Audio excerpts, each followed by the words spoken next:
Bom dia, boa tarde, boa noite. Começando mais um Cedo, Longe e Demora. Sejam bem-vindos, eu sou Adalto Lima Neto, diretor e produtor audiovisual e falo diretamente de Amsterdã, onde eu moro há quase 2 anos trabalhando com Production Service. Eu trago produções audiovisuais do Brasil para cá, para a Europa, e também levo daqui da Europa para o Brasil. E aqui, no Cedo, Longe e Demora, eu também trago pessoas aí do Brasil para conversar sobre audiovisual, contando histórias inusitadas, contando histórias engraçadas, contando histórias inspiradoras, por que não dizer assim, certo? E hoje eu tenho uma convidada super especial. Ela é a primeira mulher aqui do nosso Cedo, Longe e Demora e é com muito prazer. Antes eu tenho que chamar a vinhetinha, mas antes eu vou deixar um trechinho aqui para você, rapidinho. Olha que papo hoje. Alagou o set. A gente estava no meio do sertão, era uma casinha, um casebrezinho, e a gente estava fazendo as cenas, eram todas externas, e alagou o set, alagou, as pessoas começaram, tinha galocha. Você trabalha no audiovisual ou é um curioso sobre os segredos por trás das câmeras do cinema e da televisão? Pois então, este é o seu podcast. Eu sou Adalto Lima Neto, diretor e produtor audiovisual. Estou aqui para te levar aos bastidores deste mundo tão fascinante através de histórias contadas por profissionais que fazem essa mágica acontecer. Prepare-se para se surpreender, se emocionar e cair na risada com as narrativas que serão compartilhadas aqui. Vamos juntos? Porque afinal de contas, fazer cinema é sempre cedo, longe e demora.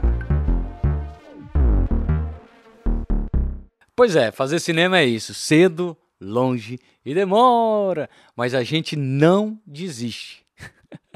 E antes de chamar a nossa convidada de hoje com várias histórias, eu queria te perguntar uma coisa, na verdade. Você gostou da ideia desse podcast?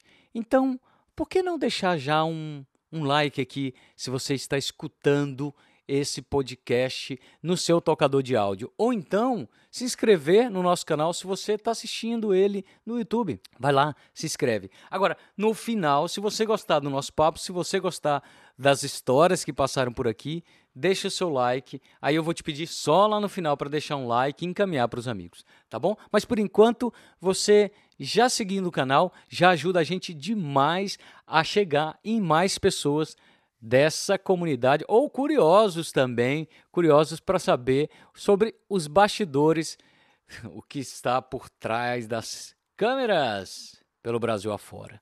E hoje, então, a nossa convidada é muito especial, é a primeira mulher passando por aqui, eu vou querer uma paridade aí, e ela é muito querida, é muito especial para mim. Com vocês, hoje no Cedo Longe Demora, Síria Coentro! Olá, querido! A pergunta que não quer calar, que é a nossa primeira pergunta para os nossos entrevistados, que é: quem é você na fila do catering? Ou no catering? Eu sou atriz e mãe, são as minhas duas grandes funções na minha vida que eu amo.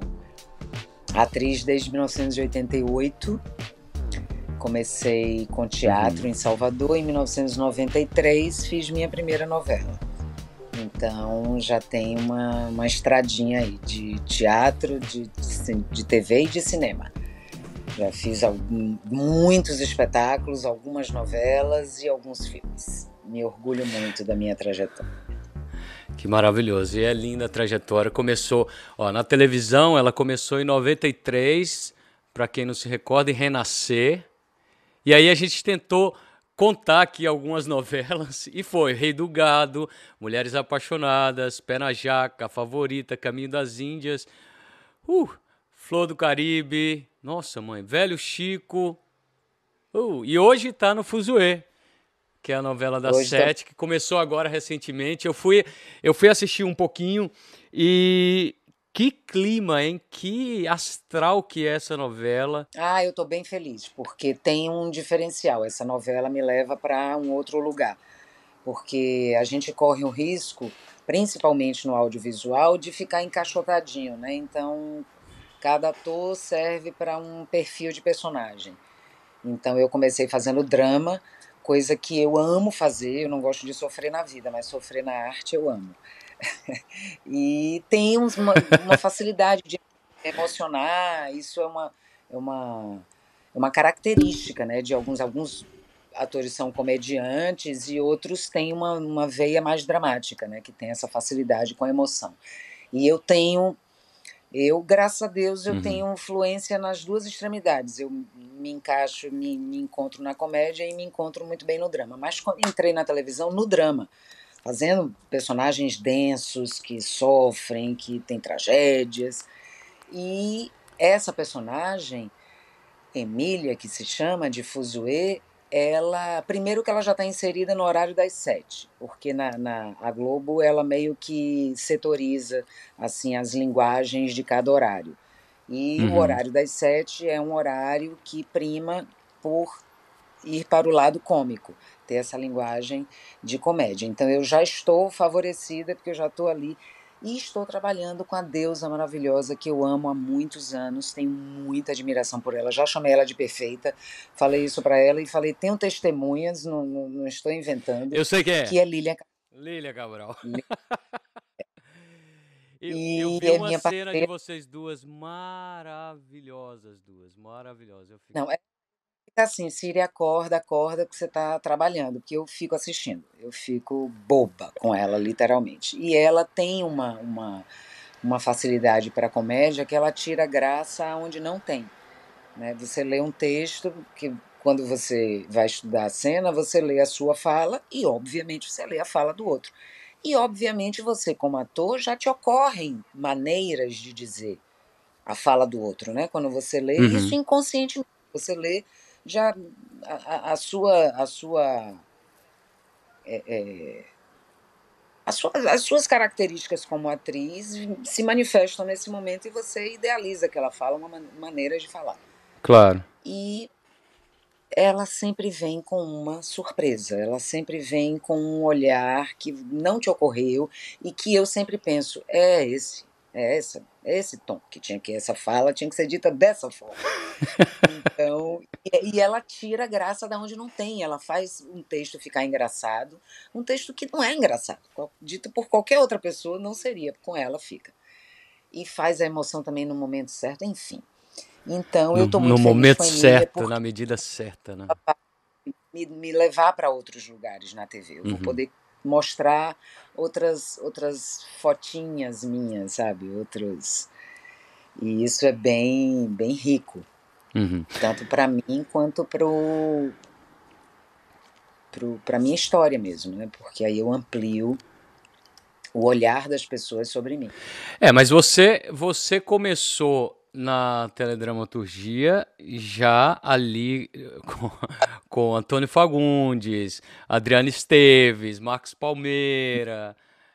Então, depois de alguns anos de carreira, eu acho que a gente já passa a ficar um pouco mais acostumado, mas tem determinadas pessoas que não, né? Pois é. Tem determinado. Quando você é muito. Porque a Lília faz parte da minha história. Alguns atores, né? Tony Ramos, eu nunca trabalhei com Tony Ramos, então vai ser difícil ter naturalidade na frente dele, porque são pessoas que você acompanha há muito tempo, que você tem uma história interna de você com essas pessoas, trabalhos deles que já significaram muito para você. Então, não é simples, né? Estar de repente na frente deles contracenando, porque não é assistindo. Aí é diferente. Mas me conta, a gente está trazendo aqui alguns convidados para contar histórias que viveram no audiovisual, né? A gente já passou aqui histórias engraçadas, histórias inspiradoras, histórias inusitadas. E você separou algumas histórias aí para contar para a gente. E tem uma que você queria começar, qual que é? Então, vou começar pelo perrengue, dos maiores que eu já passei na vida. Início de carreira, bem novinha, bem nervosa ainda. Toda vez que ia gravar, televisão era um negócio muito tenso para mim, muita gente envolvida sempre, pessoas que você não conhece, não sabe o que elas fazem. muito disperso, estava acostumada com teatro, enfim. Então, dos primeiros trabalhos, e era um Você Decide, que o público jovem desconhece, que era um seriado que nem se chamava assim, que passava uma vez por semana, e se chamava Você Decide porque era o público que decidia o final da história. E a gente realmente gravava 2 finais, eu fiz alguns e gravei 2 finais para todos. E o público Então, o público decidia assim, ligando, né? Ligando para hein? o público ligava, né, para O uma para um público final ligava, ou para outro. o público ligava e Isso. votava se queria, assistia um pedaço da história e a partir de um determinado momento começava a votação. E tinha, eu acho que era Tony Ramos, que entrava para falar: o que você prefere? Você prefere que fulano, não sei o quê, seja absolvido, parará, parará? Ou você Uhum. prefere que essa pessoa morra e Seja não sei o quê, não sei o que lá? condenada. Geralmente era um final cruel, trágico, e um outro Uhum. mais benevolente. E Uhum. às vezes o público era cruel, escolhia, enfim. Era interessante esse formato de programa. E esse era a direção da Tezuka Yamazaki. E eu estava Maravilhoso. indo para o set, e aí a história era, resumidamente, eu era namorada, era uma fazenda, eu era namorada do dono, do filho do dono da fazenda, e tinha um capataz. O capataz quem fazia era Jackson Antunes, e o filho do dono era um galanzinho da época, que eu já não me lembro mais o nome dele, porque ele desapareceu, enfim. Tem Uhum. muitos anos isso, gente, me perdoe. E a cena era, esta cena que eu ia fazer nesse dia, era um galpão gigante que estava repleto de pessoas, mais de 100 pessoas, porque essa cena ia ter um incêndio, então tinha bombeiro, tinha de tudo dentro desse lugar. O set era um galpão gigante. E a cena era, eu entrava nesse galpão procurando meu namorado e era atacada pelo capataz, que quem fazia era Jackson Antunes, que ia me jogar num monte de feno, ia tentar me estuprar, e o meu namorado ia aparecer, eles iam lutar, e esse capataz ia decapitar o meu namorado, ia cortar a cabeça do meu namorado com um machado, sei lá, ia ter uma foice, algum instrumento lá ia ter para ele cortar a cabeça do meu namorado. E a cena era eu reagindo a essa cena. Meu Uma Deus. cena básica, né? Uma cena Uma cena corriqueira, assim. simples, uma cena tranquila. E eu estava verdadeiramente em pânico, gente. Eu não nem dormi direito essa noite, mesmo de verdade. Enfim, e a fala era boba, assim, era, oh meu Deus, era alguma coisa assim. Não tinha texto, obviamente, né? Então era reação. E eu muito tensa, sem ter ideia de como eu ia fazer isso. E fomos juntos, eu e Jackson Antunes, que não tínhamos intimidade, não éramos amigos, acho que era a primeira vez que a gente estava se vendo. E fomos juntos para o set. E aquele silêncio primeiro, e depois alguém puxou algum assunto, e nesse momento eu me abri com ele, eu estava precisando falar com alguém, eu estava desesperada já, e aí falei para ele: Jackson, eu estou muito nervosa com essa cena que eu vou fazer hoje. Muito nervosa, eu não sei como é que eu vou fazer essa cena. Aí ele me tranquilizou, acho que não foi de sacanagem, acho que foi verdadeiro, Uhum. talvez com ela ele fosse, com ele, ela fosse do jeito que ele me descreveu. Ele falou, fique calma, ele me tranquilizou, não, fique calma, Síria, Tizuka é ótima, ela é super carinhosa, ela vai te dirigir, ela vai te ajudar. Isso me acalmou um pouco, eu falei, ai, graças a Deus, pelo menos eu vou ter o conforto, né, do diretor, que é tão importante quanto eu, né? Ele está dirigindo, eu estou atuando, né? É um jogo, né? Chegando no set, era esse galpão gigante com mais de 100 pessoas dentro, que eu não sabia quem eram, não sabia, não conhecia ninguém, o que elas estavam fazendo ali. E ela me dirigiu. Ela veio perto de mim e me disse tudo que eu tinha que fazer. Aí me deu todo o caminho que eu tinha que entrar, acender um candeeiro que estava no canto, pegar esse candeeiro e ir chamar. Não, minto, não pegava não. Acendia o candeeiro, largava o candeeiro lá para iluminar o lugar e começava a andar procurando meu namorado. Guto, Guto, Guto. Até que eu era atacada, aí ela me disse: ele vai te jogar nesse monte de feno, aí tinha um monte de feno, você vai cair aqui e o seu namorado vai aparecer ali. Aí estava tudo marcado, porque a televisão é assim, a câmera, a iluminação é feita para o ator estar aqui, nesse lugar. Não pode estar aqui, não pode estar aqui. Tem que estar aqui, porque a luz está iluminando esse lugar aqui. Então, às Uhum. vezes, tem marquinha no chão para você saber onde é que você para e tal. Aí a cena. era me joga aqui no Monte de Feno, aí o seu namorado vai aparecer ali, você vai levantar e ali vai acontecer a briga e ali ele vai ser decapitado e você vai reagir a isso. Aqui. A câmera vai estar aqui, então você vai estar nesse lugar e vai reagir a isso. Ok? Aí eu falei, ok. E ela só me disse isso, ela, né? Ela não me disse mais nada. Aí ela falou, vamos ensaiar, e andou e desapareceu, porque era um lugar muito grande, com muita gente. Então ela andou e eu não sabia onde estava o monitor, eu não vi mais ela. Ela Uhum. desapareceu no meio da multidão. Nossa Senhora, eu fiquei aqui sozinha com o meu pânico e dizendo agora não é gravar, né? Está na hora de fazer a tal da cena que eu não dormi direito pensando como é que eu ia fazer, até então eu não tinha ideia de como fazer, e eu digo assim, meu Deus, agora eu vou fazer. O que eu vou fazer, eu não sei. Aí fui lá para fora, ela falou, então é ensaiando. Aí eu saí, né, do galpão, entrar, a cena começava eu entrando, aí eu fui lá para fora. E entrei no galpão, fiz tudo que ela mandou, acendi muito nervosa esse fósforo, não riscava até conseguir acender esse candeeiro. E fui, andei até onde tinha que andar, e o Jackson Antunes me jogou onde tinha que me jogar, e depois o menino apareceu, e eles foram para o canto que ela tinha marcado deles irem, e eu levantei, e eles não fizeram nada, eles não me ajudaram, eles nem fingiram que estavam brigando, eles ficaram me olhando. Então, quando eu levantei e olhei para assim, para meu namorado ser decapitado, eu não vi nada. Eu vi duas pessoas me olhando, porque eu fiz alguma coisa. Eu fiz, oh meu Deus, eu fiz alguma coisa. E ela veio, Adalto, acredite se quiser, ela veio desse fim do mundo, porque ela tinha ido para o fim do mundo. Hum. Ela de lá ela já começou a dizer: não, foi péssimo, não, horrível. Pelo amor de Deus!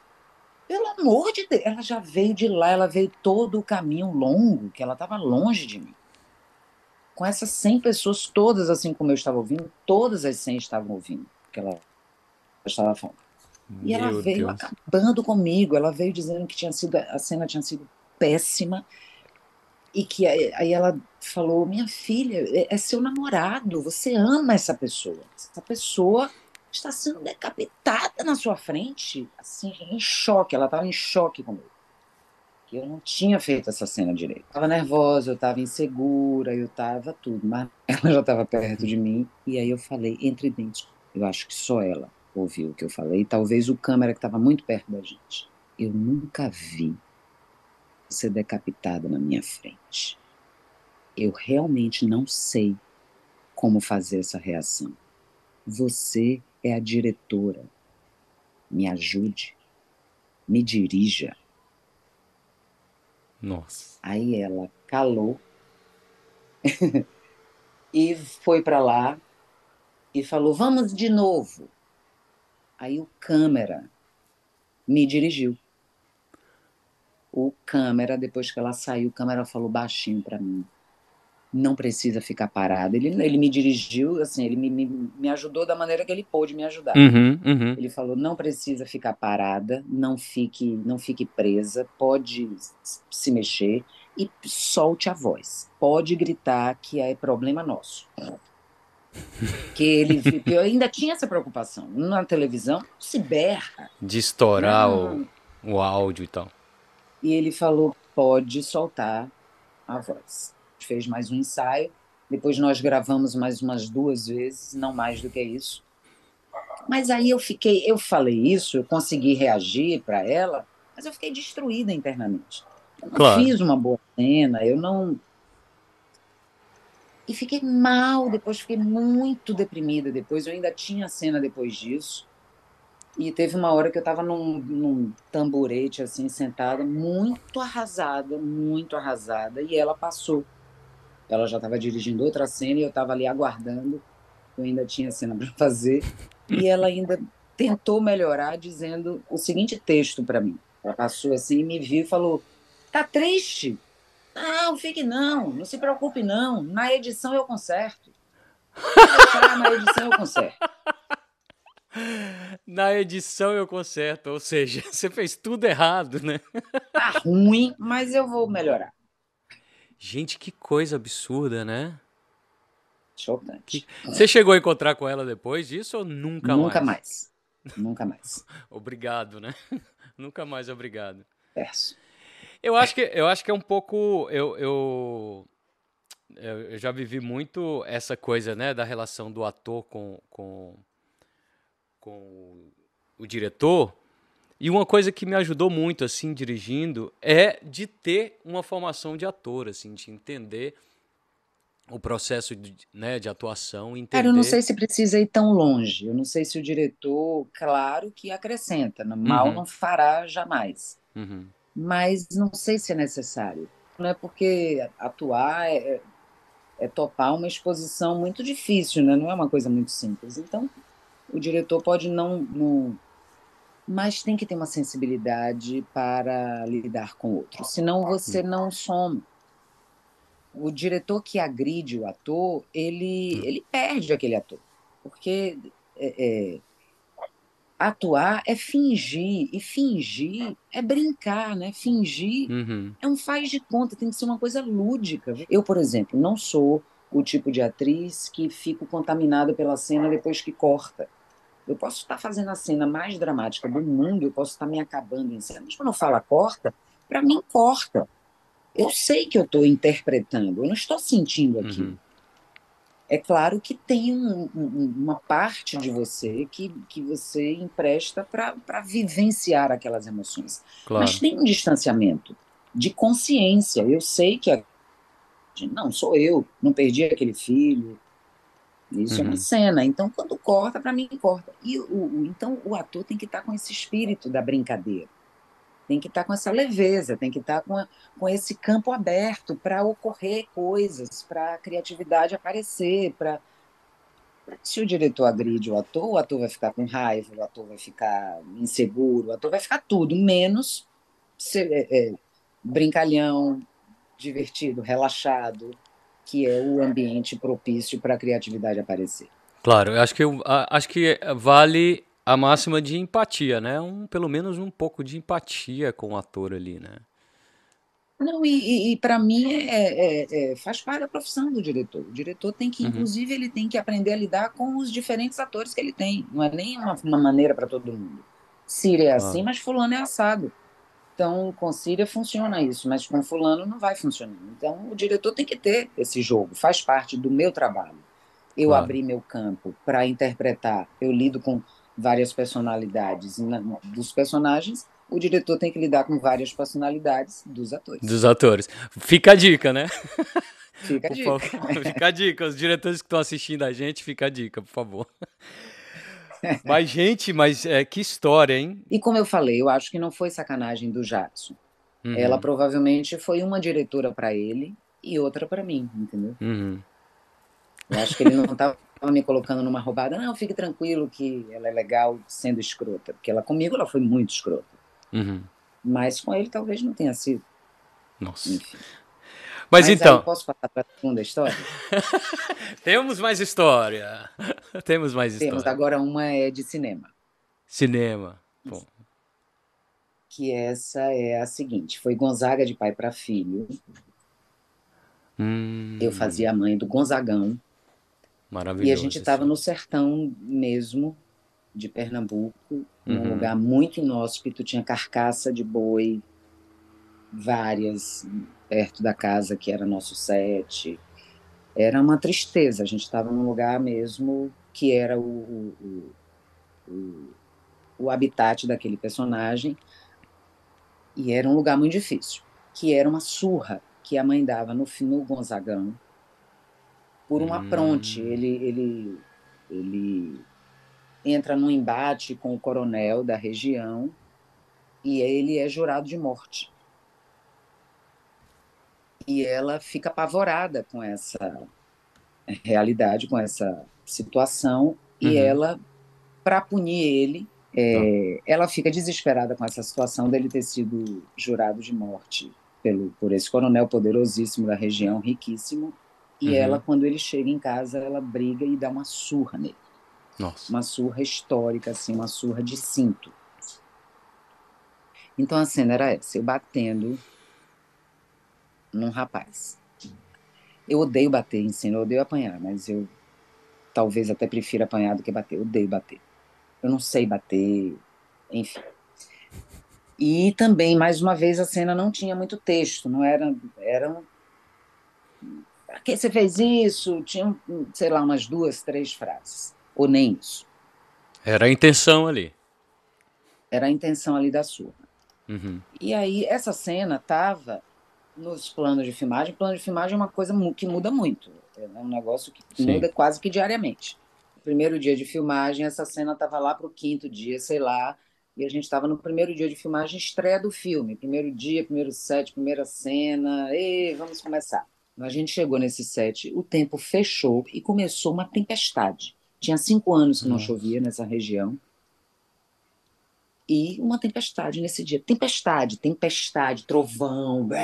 A gente tentou no começo fazer uma cena aqui nesse canto, ali, Uhum. assim, Uhum. enquadrando sem pegar a chuva, mas tinha trovão. Quando eu dizia atenção, silêncio, ação, porta. Alagou o set. A gente estava no meio do sertão, era uma casinha, um casebrezinho, e a gente estava fazendo as cenas, eram todas externas, e alagou o set, alagou, alagou. As pessoas começaram, tinha galocha.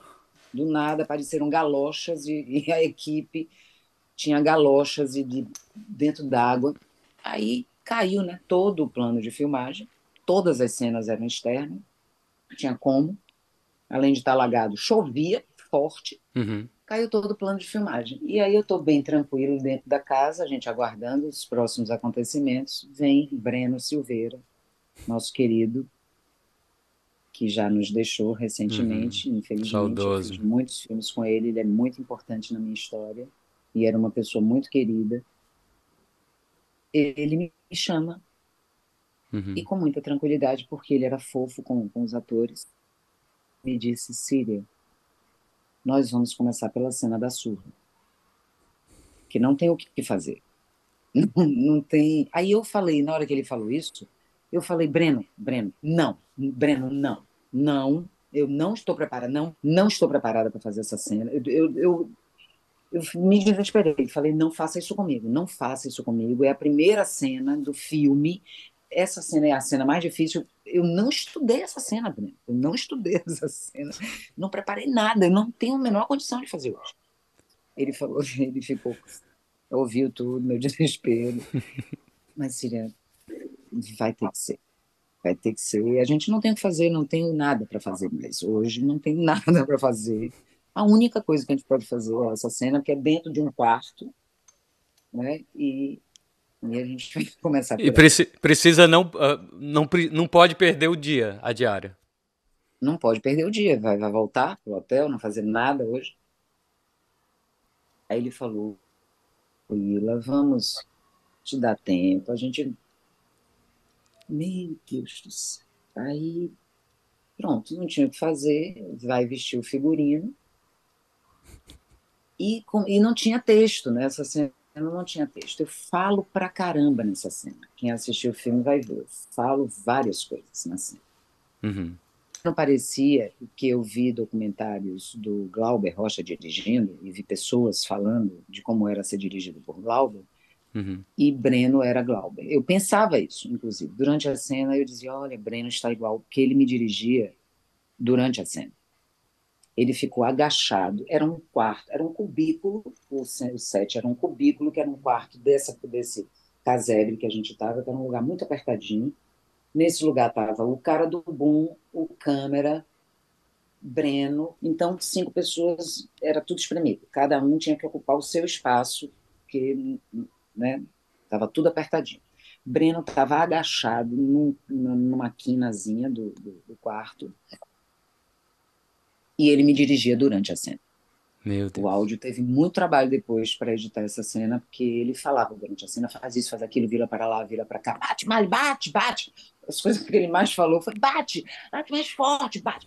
E eu bati muito nesse menino. Ele tinha uma proteção nas costas, eu tinha um lugar lá que eu podia bater, que ele estava protegido, Uhum. Mas foi uma catarse essa cena, porque e foi maravilhoso ter feito assim. No final eu agradeci muito ao Breno, exatamente porque a cena foi visceral, a cena foi nasceu ali naquela hora, sem passar pelo mental. Foi uma catarse, foi lindo e eu amo essa cena e foi desse jeito. Maravilhoso, né? Porque a gente assiste o filme e não imagina que aquela cena. Primeiro, que foi a primeira diária, que foi a primeira cena gravada, filmada, né? É, mas a beleza dela, e agora sabendo da história por trás, é maravilhoso. E tá aí né, um grande. A beleza do que é fazer cinema né, e interpretar de uma forma tão visceral assim, por causa também desse acontecimento. É claro, se você tivesse trabalhado na cena, etc., ela poderia ter ficado, né, também com a perfeição, mas da forma que foi, e logo depois de uma chuva no sertão, acho que veio para lavar, né? O mundo estava se acabando lá fora, enquanto a gente Nossa, fazia essa cena. que maravilhoso. Que maravilhoso. Ai, e aí você tem uma história, tem uma história de, eu tenho várias histórias de chuva, viu? Eu contei uma já que foi dentro de um barco, eu, eu gravando um filme para Portugal, eram várias crianças e as últimas cenas era assim no barco dentro e começou a pingar dentro do barco porque chovia muito em Paraty, aquela região chove muito. E fora outras histórias de chuva. Mas você tem uma história não é com água, é quase, né? No palco, Que aí não no é do teatro. audiovisual, né? Que é Não é do do palco, do audiovisual, mas palco. é uma história interessantíssima que eu acho que, assim, mostra um pouco, né, do perrengue que os atores passam quando... Foi outro perrengue grande que eu passei. ah, Nossa Senhora. Era o seguinte, era um festival de música. hum, E eu apresentava esse festival de música junto com um amigo, uhum, grande amigo, que é desse grupo de teatro Los Catedráticos, que foi o meu início de carreira e tal. sim. Então, amigo íntimo, irmão, amigo total. E éramos nós dois que apresentávamos. E aí tinha o palco grande, que era onde a banda ficava, e nós ficávamos num adendozinho do lado do palco, tipo um tablado da altura do palco, que a gente ficava ali. Uhum, E tinha duas cadeiras e dois pedestais com dois microfones. Então, durante a apresentação das bandas, a gente estava sentado e a gente não tinha saída desse. A saída para a gente sair desse palquinho que a gente ficava, a gente tinha que passar pelo meio do palco e descer uma escada que ficava atrás do palco. uhum. Então não dava para fazer isso durante as bandas, porque né, você ia passar pelo meio Do pedir show? licença ao cantor, enfim, não dava. E festival de música é um negócio muito demorado, né? Uhum. Muito demorado. Festival, então tem a música que canta, tem a premiação, tem os discursos todos. É um negócio que não acaba nunca mais. Não. E eu comecei a ficar com vontade de fazer xixi. Comecei a ficar com vontade de fazer xixi, e aquele negócio. Não, tudo bem, tô com vontade de fazer xixi, mas vai rolar. Vai rolar, vai rolar, vai rolar. E assim, vai o festival. E o festival não acaba, e os discursos eram mais longos do que se imaginava, e aquele negócio não acaba, aquele negócio não acaba, e eu vou ficando com muita vontade de fazer xixi, realmente muita vontade de fazer xixi. Aí já Meu comecei a Deus. falar com o Jackson, meu amigo Jackson, pelo amor de Deus, eu estou muito apertado para fazer xixi. E ele começou a rir da minha cara. A cara tá fodida com isso. Desculpa, mas kkkk, e começou a ficar desesperada a situação. Cada vez que eu olhava para ele, ele ria. Ele ia fazer o quê, né? A não ser rir. E começou a ficar impossível. Começou a ficar impossível e aquele negócio não acabava. E a mente é uma loucura, né? Porque eu sabia que estava muito longe ainda de acabar. Então a mente não colabora. A mente vai tipo assim, não, vai, vai demorar muito ainda, você não vai aguentar. Então a mente começou a trabalhar contra mim. Nossa. Não, Cília, não vai dar para segurar, não vai dar, ainda falta muito. Você não vai conseguir, você não vai conseguir, você já está muito apertada, imagina. Foi uma situação bem difícil. E meu figurino era uma pantalona, que são essas calças bem folgadonas, de um tecido, era muito estampado, toda estampada, de um tecido muito fino, assim, era uma viscose, uma coisa assim, um tecido muito lânguido. Uhum. E eu estava, nesse momento que a gente precisou levantar, eu estava, tipo, no momento me contorcendo, assim, para conseguir Meu Deus. não fazer xixi nas calças, eu estava assim, no momento de me contorcer. Não era o momento de levantar. Eu precisava ficar sentada para conseguir controlar aqui.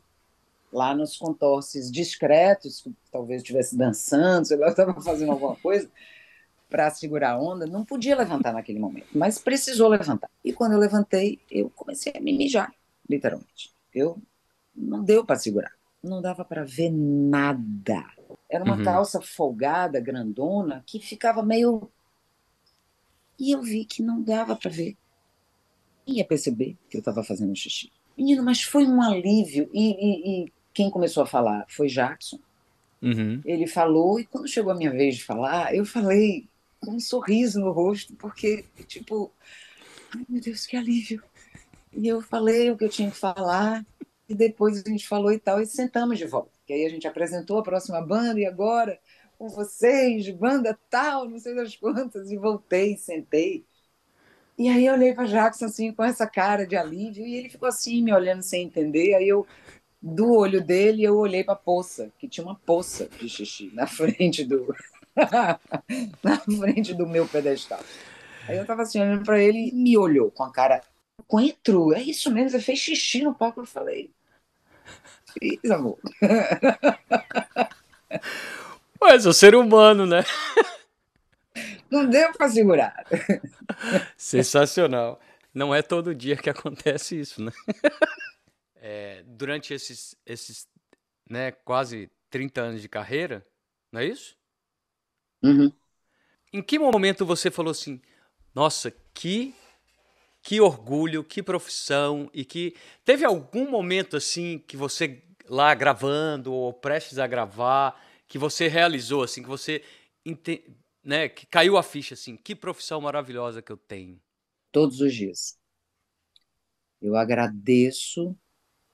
Eu sou uma pessoa muito espiritualizada, não sou religiosa, mas tenho os meus rituais e acho e enxergo um privilégio imenso de trabalhar com o que eu amo, com o que é da minha natureza fazer, é isso que eu sei, é isso que eu gosto, é isso que eu consigo, é isso que eu quero e é com isso que eu vivo, que eu pago as minhas contas, que me dá tranquilidade, é a minha religião, é a minha melhor amiga, minha profissão,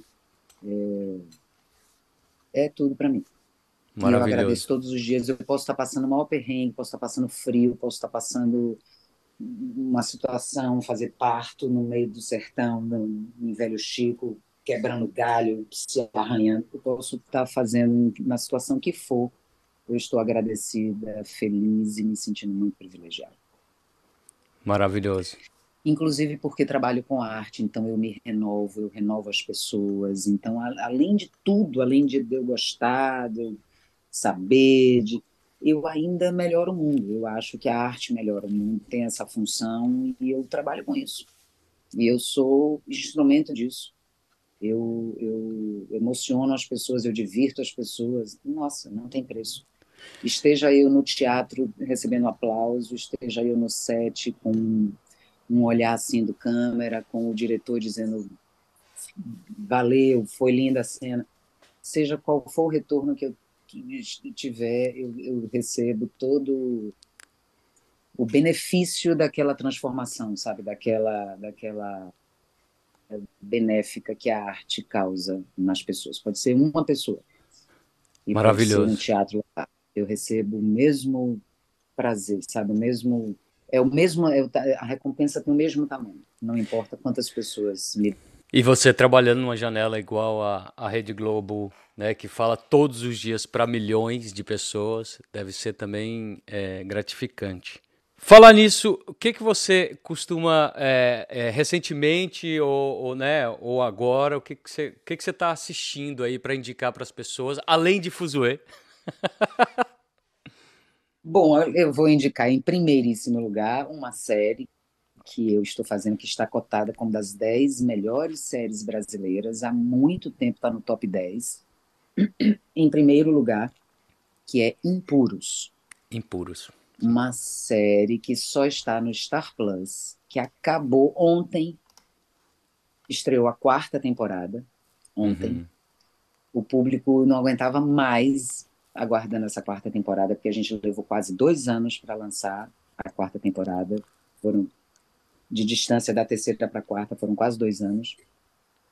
E é uma paixão nacional. Não tenho medo de dizer isso.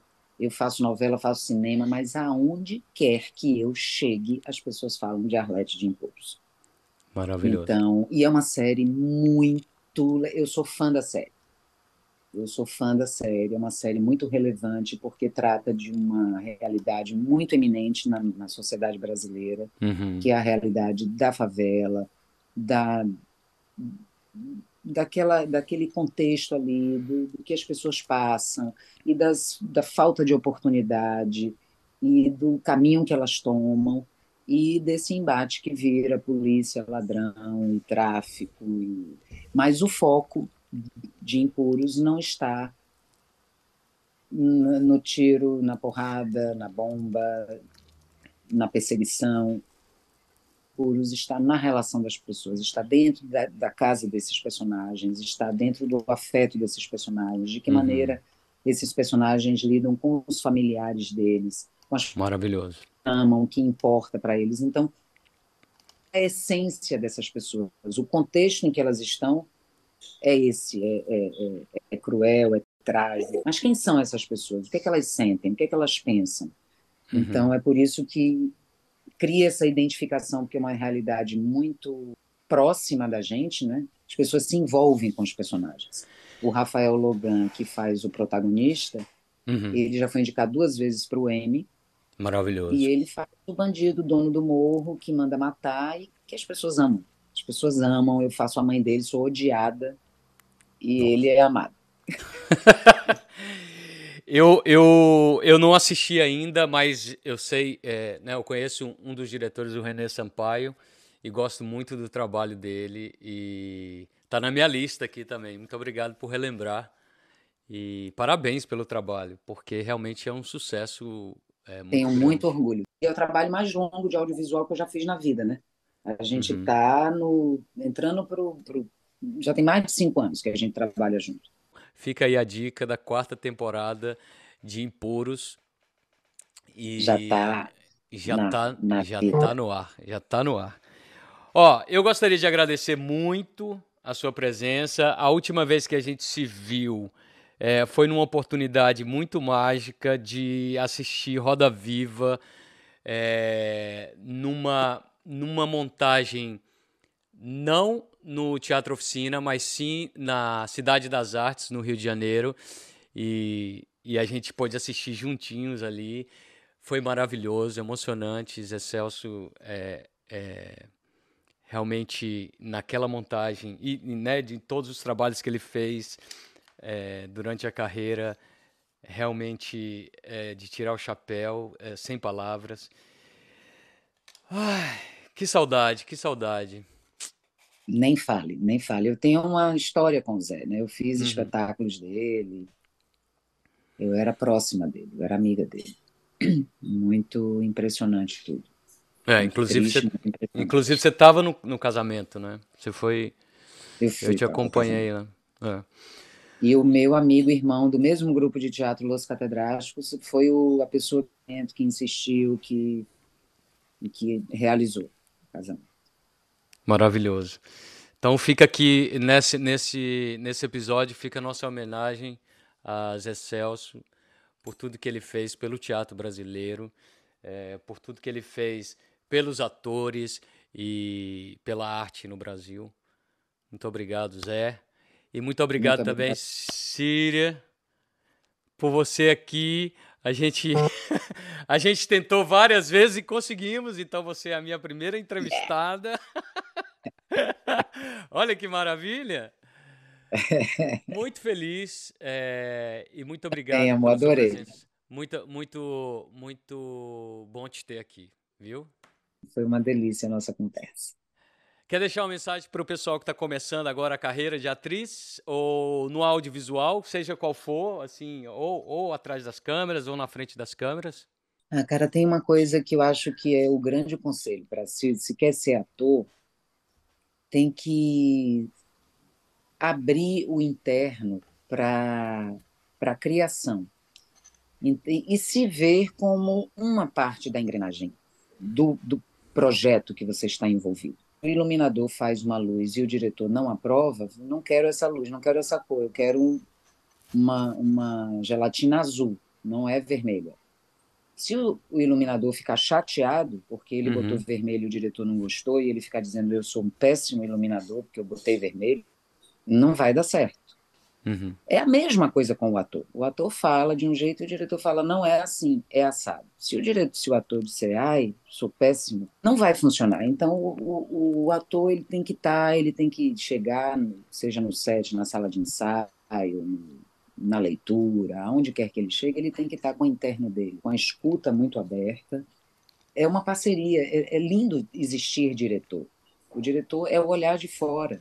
Uhum. O trabalho do ator é muito interno, ele tem que ter lembranças, ele tem que se concentrar, ele tem que lembrar da fala. Então ele está no interno. Ele não consegue ficar no interno e ao mesmo tempo olhar de fora, o resultado que aquilo que ele está pensando está tendo. Quem está fazendo isso é o diretor, então o diretor que vai ajustar.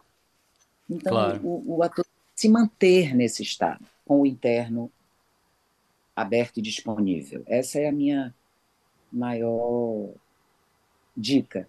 E a vaidade atrapalha isso. Uhum, Então, uhum. o ator tem que. Um dos maiores trabalhos do ator é lidar com a sua própria vaidade, deixar ela bem quietinha, deixar ela em casa, de preferência. Não é hora. Na hora que você está indo criar, não é hora de ser vaidoso. Por N motivos, porque você talvez tenha que fazer uma cena que você não fique bonito, você tem que talvez botar para fora um negócio que você não gosta. Então, você não pode ter vaidade. Não é É. você que está ali, você está ali em nome de uma pessoa que você está representando, uma cena, enfim. Então, a minha maior dica é essa. Maravilhoso. Pois é, fica a dica aí. Muito obrigado e a gente se vê, quem sabe, na próxima vez. Ou então vem aqui me visitar em Amsterdã. Olha aí esse convite. Esse convite é bom. Vamos pensar. Maravilhoso. Muito obrigado. Beijo. Mais um episódio, mais histórias compartilhadas, mais emoção, uma homenagem maravilhosa ao Zé Celso. E aqui eu aproveito para também fazer uma homenagem a um grande amigo e mestre do teatro também, só que em Belo Horizonte, e do teatro infantil, Marcelo Xavier. Marcelo Xavier, ele foi o meu professor. Eu comecei aos 14 anos como aluno do grupo Real Fantasia, em Belo Horizonte. Depois de um tempo, eu comecei a trabalhar para a companhia, trabalhar para o grupo Real Fantasia e viajar com eles, fazendo sonoplastia, fazendo. Na verdade, eu descobri que eu não era tão bom ator assim. Hoje eu adoro dirigir atores, graças a essa bagagem que eu obtive junto com essa companhia. Mas depois de um tempo que eu percebi isso, eu fui para os bastidores e também para a cabine, e fui sonoplasta, fui iluminador, fui contra-regra em vários festivais de teatro infantil. A gente participou do primeiro Festival de Teatro Infantil Nacional de Blumenau, 1998. Tava ali, tava ali. Quantas histórias! E Marcelo Xavier vai deixar muitas saudades, um grande mestre. Fica aqui a minha singela homenagem, feita de coração para ele, de onde estiver.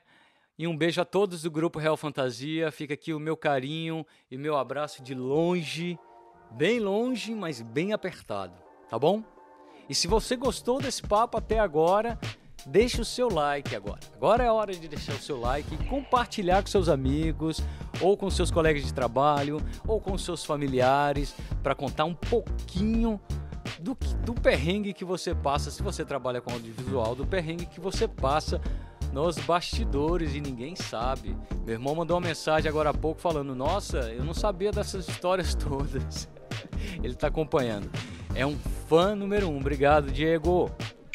Beijo, te amo. Mila também. Beijo, te amo. É isso. Deixa um like, compartilhe. E o Cedo Longe Demora volta na sexta-feira que vem. E ele é apresentado por mim, que faço também o roteiro e a produção. E a edição é do Guilherme Macedo. E a vinhetinha que você viu no começo é do Guima Romero.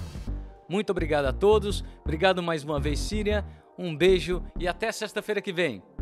Tchau, tchau. Valeu. Fui. Até mais ver.